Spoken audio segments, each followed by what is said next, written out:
بسم اللہ الرحمن الرحیم الحمد للہ رب العالمین والصلاة والسلام علی سید الانبیاء والمرسلین محمد وآلہ واصحابہ اجمعین اما بعد۔ معزز سامعین کرام، نوجوانان عظام، عزیز ساتھیوں اور دینی بھائیوں، مذہب اسلام دنیا کا ایک ایسا کامل و مکمل مذہب ہے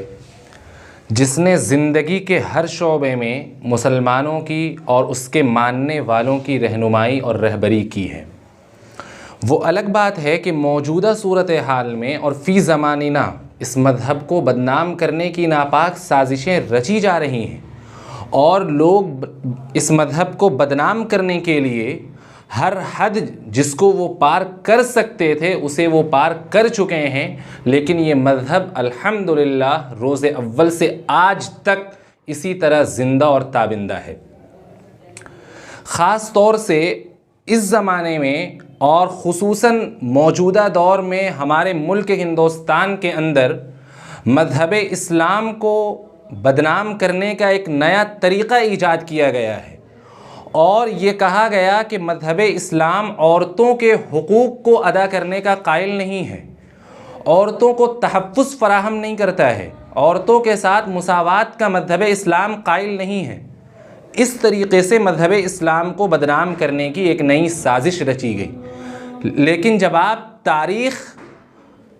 پر غور کریں گے اور آپ ہسٹری پڑھیں گے تو آپ کو اندازہ ہوگا کہ آپ علیہ الصلاۃ والسلام کی بعثت سے قبل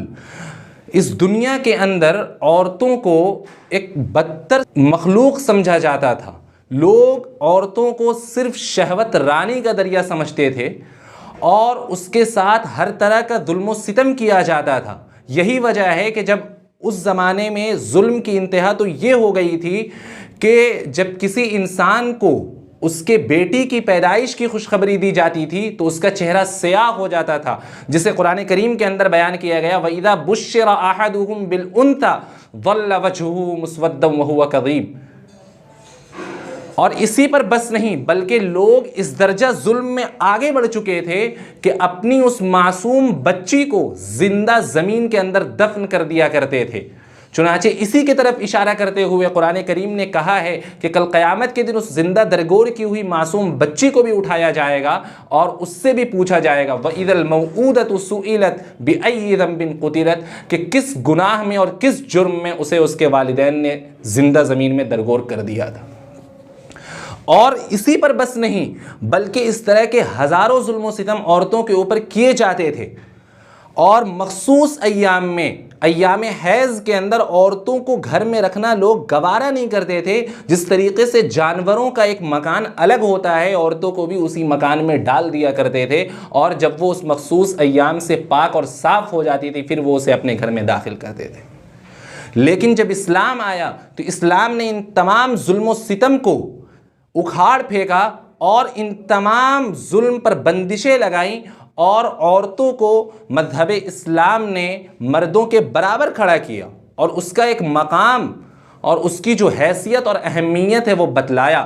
یہی وجہ ہے کہ عورتوں کو مذہب اسلام نے نکاح کے اندر ایک باندی اور خادمہ کی حیثیت سے نہیں رکھا ہے بلکہ ایک شریک حیات قرار دیا، اور جو حقوق عورتوں پر مردوں کے ہیں اسی طریقے سے مردوں پر بھی عورتوں کے حقوق مقرر فرمائے۔ یہی وجہ ہے کہ اللہ رب العزت نے قرآن کریم کے اندر فرمایا وَلَهُنَّ مِثْلُ الَّذِي عَلَيْهِنَّ بِالْمَعْرُوفِ، کہ جس طریقے سے عورتوں پر مردوں کے حقوق ہیں اسی طریقے سے مردوں پر بھی عورتوں کے حقوق ہیں، کہ مرد بھی اپنی بیوی کے ساتھ حسن معاشرت کا برتاؤ کرے اور اس کے ساتھ اچھا سلوک کرے۔ اور جا بجا اپنے ماننے والوں کو قرآن نے تاکید کی اور کہا کہ اپنی بیویوں کے ساتھ حسن سلوک کرو۔ قرآن میں ہے وَعَاشِرُوهُنَّ بِالْمَعْرُوفِ۔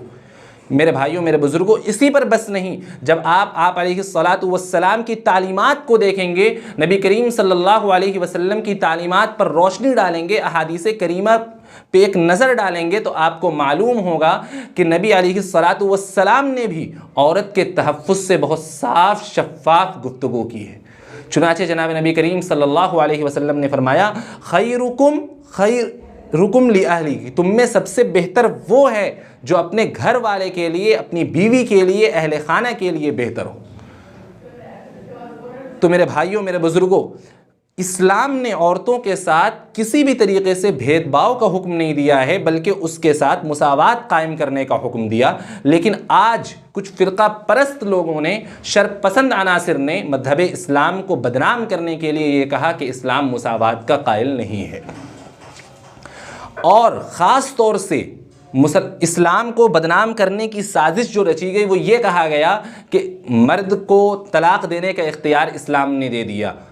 اور مرد جب من میں آیا طلاق دے دیتے ہیں۔ میرے بھائیوں، میرے بزرگوں، میں یہ بات ہمیشہ کہتا ہوں کہ کسی ایک شخص کے غلط ہونے سے اسلام غلط نہیں ہوتا ہے۔ ایک مسلمان غلط ہو سکتا ہے وہ کوئی کام غلط کرے، لیکن اس سے آپ اسلام کو غلط ٹھہرائیں،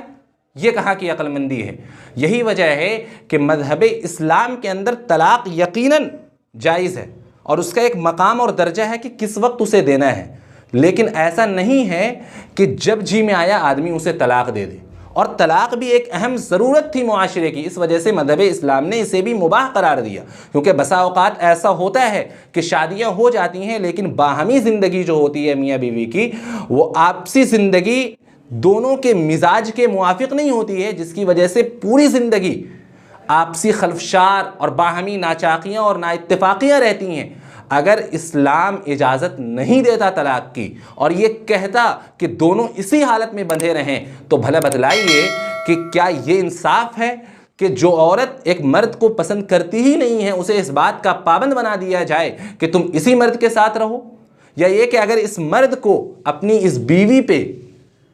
بیوی کے ساتھ رہنے کی خواہش نہیں ہے اور وہ اس کے حقوق کی ادائیگی نہیں کر رہا ہے، اس پر ظلم و ستم کر رہا ہے، تو مذہب اسلام اس پہ پریشر ڈالتا اور یہ کہتا کہ تم اسی کے ساتھ رہو؟ میرے بھائیوں، میرے بزرگوں، یہ انصاف نہیں تھا، یہ انصاف کے خلاف کام تھا۔ اس لیے اسلام نے طلاق کو حلال قرار دیا اور اس کی ایک درجے میں جا کر اجازت دی، لیکن اس کا بھی ایک مقام ہے۔ ایسا نہیں ہے کہ ہر چھوٹی سی بات میں طلاق دے دیا جائے، مذہب اسلام کی یہ تعلیم نہیں ہے۔ چنانچہ جب آپ قرآن کریم پڑھیں گے تو آپ کو اندازہ ہوگا، اللہ رب العزت کہتا ہے وَاللَّاتِي تَخَافُونَ نُشُوزَهُنَّ فَعِظُوهُنَّ، کہ اگر تمہیں آپسی اختلاف کا خوف ہونے لگے اور باہمی کچھ ناچاقیاں ہو جائیں، میاں بیوی میں انبن ہو جائے، تو تم ایسا نہیں ہے کہ فوراً طلاق کے الفاظ کہہ دو، بلکہ کہا گیا فَعِظُوهُنَّ، پہلے تم اسے نصیحت کرو، اسے سمجھاؤ۔ اگر اس پہ بات بن جاتی ہے بہت اچھی بات، نہیں بنی اس کے بعد اب اگلا درجہ یہ ہے وَاهْجُرُوهُنَّ فِي الْمَضَاجِعِ، کہ کچھ دنوں کے لیے بستر الگ کر دو تاکہ ہو سکتا ہے کہ بات بن جائے۔ لیکن اب بھی اگر بات نہیں بنتی ہے تو اس کے بعد مذہب اسلام نے مرد کو اجازت دی ہے کہ وہ بیوی پر تنبیہ کے لیے ایک آدھ تھپڑ مار سکتا ہے، لیکن اس طرح مارنا ہے کہ اسے زیادہ تکلیف نہ ہو، زخم کے نشان نہ آئے، ہاتھ پیر ٹوٹنے کا اندیشہ نہ ہو۔ اس کے بعد اگر بات بن جاتی ہے تو بہت اچھا، اس پہ بھی اگر بات نہیں بنتی ہے تو آگے کہا فَإِنْ خِفْتُمْ شِقَاقَ بَيْنِهِمَا فَابْعَثُوا حَكَمًا مِّنْ أَهْلِهِ وَحَكَمًا مِّنْ أَهْلِهَا، کہ اس کے بعد دونوں کے گھر والے، شوہر کے بھی گھر والے اور بیوی کے بھی گھر والے آپس میں بیٹھیں اور ان کی نیت یہ ہو کہ آپسی صلح ہو جائے اور کسی طریقے سے صلح کرانے کی کوشش کریں۔ لیکن پھر بھی اگر صلح نہیں ہوتی ہے تو اس کے بعد کا درجہ ہے کہ اب جا کر کے مرد اپنی بیوی کو طلاق دے دے، کیونکہ ایسی زندگی سے بہتر ہے کہ طلاق ہو جائے،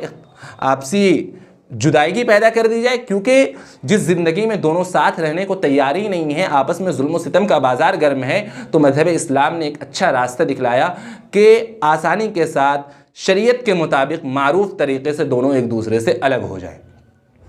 تو یہ طلاق کا درجہ ہے۔ لیکن ہر موقع پہ، ہر لفظ پہ اگر کوئی آدمی طلاق نکال دے رہا ہے اپنی بیوی کے لیے تو وہ اسلام کی تعلیم نہیں ہے، وہ مسلمان غلط ہو سکتا ہے لیکن اسلام یہ تعلیم دے رہا ہو، میرے بھائی ایسا نہیں ہے۔ یہی وجہ ہے کہ اللہ کے حبیب جناب محمد رسول اللہ صلی اللہ علیہ وسلم نے فرمایا، مشکات شریف کی روایت ہے، حضرت عمر رضی اللہ تعالیٰ عنہ راوی ہیں، فرماتے ہیں کہ ابغض الحلال عند اللہ الطلاق، کہ اللہ رب العزت کے نزدیک حلال چیزوں میں سب سے زیادہ ناپسندیدہ، سب سے زیادہ مکروہ چیز جو ہے وہ ہے طلاق۔ یعنی حلال تو ہے کیونکہ اس کی ضرورت ہے معاشرے میں، لیکن سب سے زیادہ ناپسندیدہ چیز ہے، اسی وجہ سے اسلام نے اس کو ناپسند کیا ہے اور اس کے دینے سے ہر ممکن گریز کرنے کا حکم دیا ہے، لیکن اگر کہیں پہ ناچاقی ہو ہی جائے تو ایک بہت لمبے پروسیس کے بعد اس کو دینے کی گنجائش اور اجازت دی ہے۔